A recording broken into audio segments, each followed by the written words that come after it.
is only the second woman to be awarded the Silver Star since the Second World War.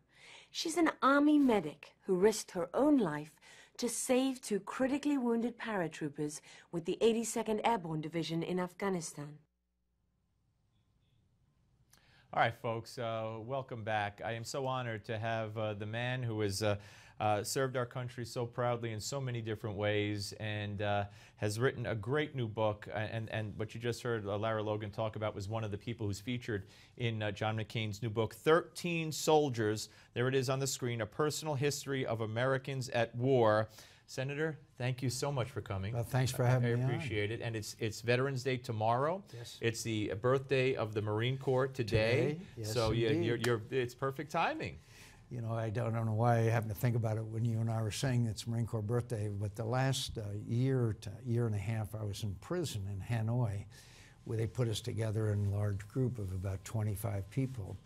And there was a couple of Marines that were in with us, Air Force and Navy pilots, and by God, the Marine Corps birthday, we celebrated. Yeah, they gave us some bread, and we'd take the dough out of the bread, wow, put it together, and put a thing on a kind of a half-ass candle, and everybody would some story. Celebrate. And I think there was 4 Marines, and their tradition is your oldest and the youngest all are the ones that cut the cake. So we had it was. Even in prison, the Marines said, by God, we're going to celebrate our birthday. Well, and I'm proud to have one of my sons served in the Marines as well. Absolutely. And you know, I don't want to seem like I'm fawning, but I always say to anybody who serves, whether I agree with them, disagree with them, if they're on the phone or if they're here, you're a better person than I. And I don't have to tell you that for everything that you've been through.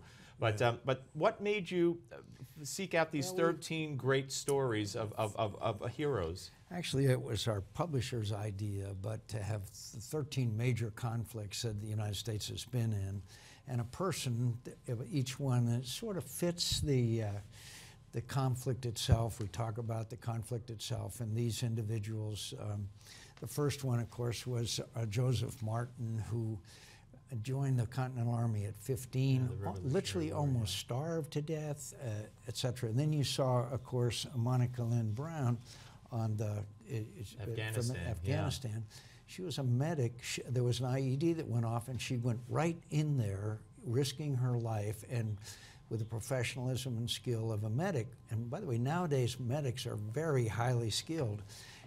By the way, which I hope dispenses with this argument about whether women can serve in combat or not. They can. And so there were people in between. A friend of mine, that I ended up in prison, but during the Vietnam War, that I mean, fought anti-aircraft fire, MiGs, surface-to-air missiles, went and refueled. It's a long story, but the guy, I mean, it was an incredible story because a couple of his wingmen had been shot down, and he was trying to, hopefully they could come in and rescue them over North Vietnam. So we tried to pick out stories of people and the extraordinary things they did. They were ordinary people. They weren't all great people. Some of them were very flawed. But they did extraordinary things. Yes, exactly. And you pick from the Revolutionary War right through to the Iraq War. And I think this is great for anybody, especially a father who wants to, you know, teach his son or daughter, or a mother who wants to teach her son or daughter what we're all about. Because these examples show from way back to as we were becoming a country to right now. The military is criticized so often by the media or by certain politicians and talked about in a negative light, not by most Americans, but by some. And unfortunately, I think that's what permeates the classrooms these days. So I think this is so important to read these heroic stories of, like you said, ordinary people who step up and do extraordinary things. And some of them were like the 15-year-old that I mentioned before, to Oliver Wendell Holmes Jr., who was one of the Boston Brahmins and fought through the Civil War, was wounded terribly, and he was a changed man after that.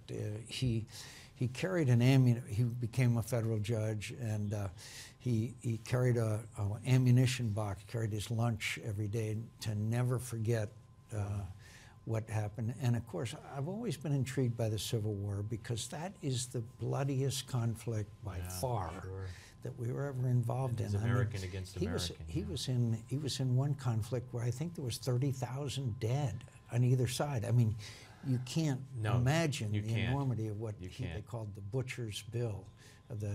They used modern weapons. It was a little bit like World War I. They had modern weapons, and they had soldiers charging into. Yeah, well, like you see in the intense movies, fire. kind of. Yeah, and if CNN covered it today, they'd make us stop it because any war, because the death would be intolerable. Don't go away. We're privileged to have the senator here for another segment. We're coming back. We have a lot to talk to him about. Some changes to the VA, the president's threat to unilaterally impose an immigration solution. All that straight ahead. Senator John McCain is coming back right here on Newsmax Television. Don't miss it.